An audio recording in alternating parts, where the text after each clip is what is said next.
ओम शांति। आज 27/11/2020 की मुरली में बाबा ने कहा, मीठे बच्चे, तुम ड्रामा के खेल को जानते हो, इसलिए शुक्रिया मानने की भी बात नहीं है। प्रश्न है, सर्विसेबल बच्चों में कौन सी आदत बिल्कुल नहीं होनी चाहिए? उत्तर, मांगने की। तुम्हें बाप से आशीर्वाद या कृपा आदि मांगने की जरूरत नहीं है। तुम किसी से पैसा भी नहीं मांग सकते। मांगने से मरना भला। तुम जानते हो ड्रामा अनुसार कल्प पहले जिन्होंने बीज बोया होगा वह बोएंगे। जिनको अपना भविष्य पद ऊंच बनाना होगा वह जरूर सहयोगी बनेंगे। तुम्हारा काम है सर्विस करना। तुम किसी से कुछ मांग नहीं सकते। भक्ति में मांगना होता, ज्ञान में नहीं। गीत है मुझको सहारा देने वाले। सुनते हैं मुरली विस्तार से। ओम शांति। यह बच्चों के अंदर से शुक्रिया अक्सर बाप टीचर गुरु के लिए नहीं निकल सकता, क्योंकि बच्चे जानते हैं यह खेल बना हुआ है, शुक्रिया आदि की बात नहीं है। यह भी बच्चे जानते हैं ड्रामा अनुसार। ड्रामा अक्सर भी तुम बच्चों की बुद्धि में आता है। खेल अक्सर कहने से ही सारा खेल तुम्हारी बुद्धि में आ जाता है। गोया स्वदर्शन चक्रधारी तुम आपे ही बन जाते हो। तीनों लोग भी तुम्हारी बुद्धि में आ जाते हैं। मूल वतन, सूक्ष्म वतन, स्थूल वतन। यह भी जानते हो अब खेल पूरा होता है। बाप आकर तुमको त्रिकालदर्शी बनाते हैं। तीनों कालों, तीनों लोकों, आदि मध्य अंत का राज समझाते हैं। काल समय को कहा जाता है। ये सब बातें नोट करने बिगर याद नहीं रह सकती। तुम बच्चे तो बहुत पॉइंट्स भूल जाते हो। ड्रामा के ड्यूरेशन को भी तुम जानते हो। तुम त्रिनेत्री त्रिकालदर्शी बनते हो। ज्ञान का तीसरा नेत्र मिल जाता है। सबसे बड़ी बात है कि तुम आस्तिक बन जाते हो, नहीं तो निधन के थे। ये ज्ञान तुम बच्चों को मिल रहा है। स्टूडेंट की बुद्धि में सदैव नॉलेज होती है। यह भी नॉलेज है ना। ऊंचते ऊंच बाप ही नॉलेज देते हैं ड्रामा अनुसार। ड्रामा अक्सर भी तुम्हारे मुख से निकल सकता है। सो भी जो बच्चे सर्विस में तत्पर रहते हैं। अभी तुम जानते हो हम आर्फन थे। अब बेहद का बाप धनी मिला है तो धन के बने हैं। पहले तुम बेहद के आर्फन थे। बेहद का बाप बेहद का सुख देने वाला है, और कोई बाप नहीं जो ऐसा सुख देता हो। नई दुनिया और पुरानी दुनिया, यह सब तुम बच्चों की बुद्धि में है, परंतु औरों को भी यथार्थ रीति समझाने इस ईश्वरीय धंधे में लग जाओ। हर एक के सरकमस्टांस अपने अपने होते हैं। समझा भी वह सकेंगे जो याद की यात्रा में होंगे। याद से बल मिलता है ना। बाप है ही जौहरदार तलवार। तुम बच्चों को जौहर भरना है। योग बल से विश्व की बादशाही पाते हो। योग से बल मिलता है, ज्ञान से नहीं। बच्चों को समझाया है नॉलेज सोर्स ऑफ इनकम है। योग को बल कहा जाता है। रात दिन का फर्क है। अब योग अच्छा या ज्ञान अच्छा? अब बाबा पूछ रहे हैं प्रश्न। अब योग अच्छा या ज्ञान अच्छा? योग ही नामी ग्रामी है। योग अर्थात बाप की याद। ज्यादा अच्छा कौन सा है? योग। क्योंकि योग मतलब बाप की याद। बाप कहते हैं इस याद से ही तुम्हारे पाप कट जाएंगे। इस पर ही बाप जोर देते हैं। ज्ञान तो सहज है। भगवानुवाच, मैं तुमको सहज ज्ञान सुनाता हूँ। 84 के चक्र का ज्ञान सुनाता हूँ। उसमें सब आ जाता है। हिस्ट्री ज्योग्राफी है ना। ज्ञान और योग दोनों है सेकंड का काम। बस हम आत्मा हैं, हमको बाप को याद करना है। इसमें मेहनत है। याद की यात्रा में रहने से शरीर की जैसे विस्मृति होती जाती। घंटा भर भी ऐसे अशरीरी होकर बैठो तो कितने पावन हो जाए। मनुष्य रात को कोई 6 कोई 8 घंटा नींद करते हैं तो अशरीरी हो जाते हैं ना। उस समय में कोई विकर्म नहीं होता है। आत्मा थक कर सो जाती है। ऐसे भी नहीं कोई पाप विनाश होते हैं, नहीं, वह है नींद। विकर्म कोई होता नहीं है। नींद न करे तो पाप ही करते रहेंगे। तो नींद भी एक बचाव है। सारा दिन सर्विस कर आत्मा कहती है मैं अब सोता हूँ, अशरीरी बन जाता हूँ। तुमको शरीर होते अशरीरी बनना है। हम आत्मा इस शरीर से न्यारी शांत स्वरूप हैं। आत्मा की महिमा कभी नहीं सुनी होगी। आत्मा सत्य चित्त आनंद स्वरूप है। परमात्मा की महिमा गाते हैं कि सत्य है, चैतन्य है, सुख शांति का सागर है। अब तुमको फिर कहेंगे मास्टर, बच्चे को मास्टर भी कहते हैं, तो बाप युक्तियां भी बतलाते रहते हैं। ऐसे भी नहीं सारा दिन नींद करनी है, नहीं, तुमको तो याद में रह पापों का विनाश करना है। जितना हो सके बाप को याद करना है। ऐसे भी नहीं बाप हमारे ऊपर रहम व कृपा करते हैं, नहीं, यह उनका गायन है रहम दिल बादशाह। यह भी उनका पाठ है, तमो प्रदान से सतो प्रदान बनाना। भक्त लोग महिमा गाते हैं, तुम्हें सिर्फ महिमा नहीं गानी है। यह गीत आदि भी दिन प्रतिदिन बंद होते जाते हैं। स्कूल में कभी गीत होते हैं क्या? बच्चे शांति में बैठे रहते हैं। टीचर आता है तो उठकर खड़े होते हैं, फिर बैठ जाते हैं। ये बाप कहते हैं मुझे तो पाठ मिला हुआ है पढ़ाने का, सो तो पढ़ाना ही है। तुम बच्चों को उठने की दरकार नहीं, आत्मा को बैठ सुनना है। तुम्हारी बात ही सारी दुनिया से न्यारी है। बच्चों को कहेंगे क्या तुम उठो? नहीं, वह तो भक्ति मार्ग में करते, यहाँ नहीं। बाप तो खुद उठकर नमस्ते करते हैं। स्कूल में अगर बच्चे देरी से आते हैं तो टीचर या तो रूल लगाएंगे या बार में खड़ा कर देंगे। इसलिए डर रहता है टाइम पर पहुंचने का। यहाँ तो डर की बात नहीं।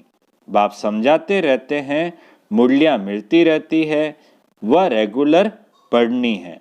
मुरली पढ़ो तो तुम्हारी प्रेजेंट मार्क पढ़े, नहीं तो अब्सेंट पड़ जाएगी। क्योंकि बाप कहते हैं तुमको गुह्य गुह्य बातें सुनाता हूँ। तुम अगर मुरली मिस करेंगे तो वह पॉइंट्स मिस हो जाएगी। यह है नई बातें जो दुनिया में कोई नहीं जानते। तुम्हारे चित्र देखकर ही चकित हो जाते हैं। कोई शास्त्रों में भी नहीं है, भगवान ने चित्र बनाए थे। तुम्हारी यह चित्रशाला है नहीं। ब्राह्मण कुल के जो देवता बनने वाले होंगे उनकी बुद्धि में ही बैठेगा। कहेंगे यह तो ठीक है, कल्प पहले भी हमने पढ़ा था। जरूर भगवान पढ़ाते हैं। भक्ति मार्ग के शास्त्रों में पहले नंबर में गीता ही है, क्योंकि पहला धर्म ही यह है। फिर आधा कल्प के बाद उसके भी बहुत पीछे दूसरे शास्त्र बनते हैं। पहले इब्राहिम आया तो अकेला था, फिर 1 से 2, 2 से 4 हुए। जब धर्म की वृद्धि होते होते लाख 1.5 हो जाते तो शास्त्र आदि बनते हैं। उनके भी आधा समय बाद ही बनते होंगे। हिसाब किया जाता है ना। बच्चों को तो बहुत खुशी होनी चाहिए, बाप से हमको वर्षा मिलता है। तुम जानते हो बाप हमको सारा ज्ञान सृष्टि चक्र का समझाते हैं। यह है बेहद की हिस्ट्री ज्योग्राफी। सबको बोलो यहाँ वर्ल्ड की हिस्ट्री ज्योग्राफी समझाई जाती है, जो और कोई सिखला न सके। भल वर्ल्ड का नक्शा निकालते हैं, परंतु उसमें यह कहाँ दिखलाते कि लक्ष्मी नारायण का राज्य कब था, कितना समय चला। वर्ल्ड तो एक ही है, भारत में ही राज्य करके गए हैं, अब नहीं है। ये बातें किसकी भी बुद्धि में नहीं है। वह तो कल्प की आयु ही लंबी लाखों वर्ष कह देते। तुम मीठे मीठे बच्चों को कोई जास्ती तकलीफ नहीं देते। बाप कहते हैं पावन बनना है। पावन बनने के लिए तुम भक्ति मार्ग में कितने धक्के खाते हो, अब समझते हो। धक्के खाते खाते 2500 वर्ष गुजर गए। अब फिर बाबा आया है फिर से राज्य भाग्य देने। तुमको यही याद है, पुराने से नई और नई से पुरानी दुनिया जरूर होती है।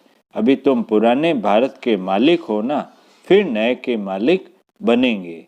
एक तरफ भारत की बहुत महिमा गाते रहते, दूसरे तरफ फिर बहुत ग्लानि करते रहते। वह भी तुम्हारे पास गीत है, तुम समझाते हो अब क्या क्या हो रहा है। ये दोनों गीत भी सुनाने चाहिए।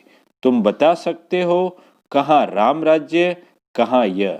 बाप है गरीब निवाज, गरीबों की ही बच्चियां मिलेगी। साहूकारों को तो अपना नशा रहता है। कल्प पहले जो आए होंगे वही आएंगे, फिक्रात की कोई बात नहीं।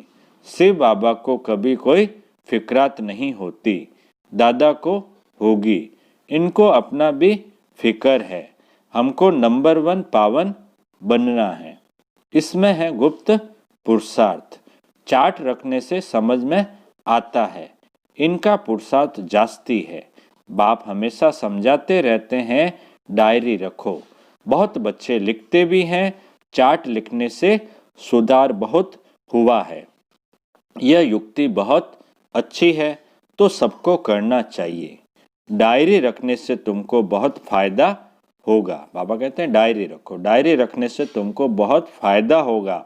डायरी रखना माना बाप को याद करना, उसमें बाप की याद लिखनी है। डायरी भी मददगार बनेगी। बाबा कहते हैं डायरी रखो, और डायरी रखना मतलब बाप की याद रहना, और बाप की याद लिखनी है उसमें डायरी में। डायरी भी मददगार बनेगी, पुरुषार्थ होगा। डायरियां कितनी लाखों करोड़ों बनती है नोट आदि करने के लिए। सबसे मुख्य बात तो यह है नोट करने की। यह कभी भूलना नहीं चाहिए, उसी समय डायरी में लिखना चाहिए। उसी समय डायरी में लिखना चाहिए। रात को हिसाब किताब लिखना चाहिए। फिर मालूम पड़ेगा यह तो हमको घाटा पड़ रहा है, क्योंकि जन्म जन्मांतर के विकर्म भस्म करने हैं। बाप रास्ता बताते हैं, अपने ऊपर रहम व कृपा करनी है। टीचर तो पढ़ाते हैं, आशीर्वाद तो नहीं करेंगे। आशीर्वाद, कृपा, रहम आदि मांगने से मरना भला। कोई से पैसा भी नहीं मांगना चाहिए। बच्चों को सख्त मना है। बाप कहते हैं ड्रामा अनुसार जिन्होंने कल्प पहले बीज बोया है, वर्षा पाया है, वह आपे ही करेंगे। तुम कोई काम के लिए मांगो नहीं, नहीं करेगा तो नहीं पाएगा। मनुष्य दान पुण्य करते हैं तो रिटर्न में मिलता है ना। राजा के घर व साहूकार के पास जन्म होता है। जिनको करना होगा वह आपे ही करेंगे, तुमको मांगना नहीं है। कल्प पहले जिन्होंने जितना किया है, ड्रामा उनसे कराएगा। मांगने की क्या दरकार है। बाबा तो कहते रहते हैं हुंडी भरती रहती है सर्विस के लिए। हम बच्चों को थोड़े ही कहेंगे पैसा दो। भक्ति मार्ग की बात ज्ञान मार्ग में नहीं होती। जिन्होंने कल्प पहले मदद की है वह करते रहेंगे, आपे कभी मांगना नहीं है। बाबा कहते बच्चे चंदा चीरा तुम इकट्ठा नहीं कर सकते, ये तो सन्यासी लोग करते हैं। भक्ति मार्ग में थोड़ा भी देते हैं, उसका रिटर्न में एक जन्म के लिए मिलता है। यह फिर है जन्म जन्मांतर के लिए।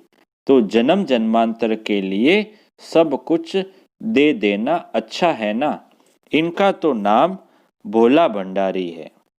इनका तो नाम भोला भंडारी है बाबा का। तुम पुरुषार्थ करो तो विजय माला में पिरोई जा सकते हो। भंडारा भरपूर, काल कंटक दूर है। वहां कभी अकाले मृत्यु नहीं होती। यहाँ मनुष्य काल से कितना डरते हैं। थोड़ा कुछ होता है तो मौत याद आ जाता। वहां ये ख्याल ही नहीं।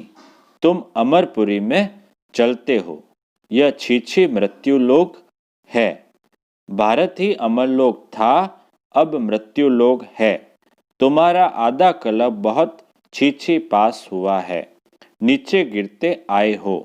जगन्नाथपुरी में बहुत गंदे गंदे चित्र है। बाबा तो अनुभवी है ना, चारों तरफ घुमा हुआ है, गोरे से सांवरा बना है, गांव में रहने वाला था। वास्तव में ये सारा भारत गांव है। तुम गांव के छोरे हो, अब तुम समझते हो हम विश्व के मालिक बनते हैं।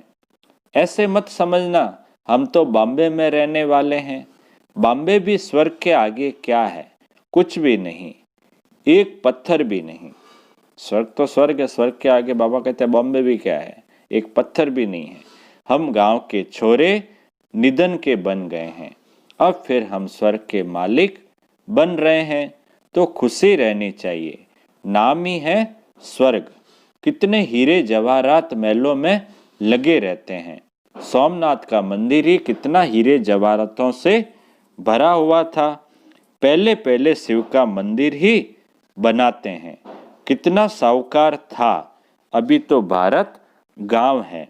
सतयुग में बहुत मालामाल था। ये बातें दुनिया में तुम्हारे सिवाय कोई भी नहीं जानते। तुम कहेंगे कल हम बादशाह थे, आज फकीर हैं, फिर विश्व के मालिक बनते हैं। तुम बच्चों को अपने भाग्य पर शुक्रिया मानना चाहिए। हम पद्मा पदम भाग्यशाली है। अच्छा अच्छा, बाप दादा बोले।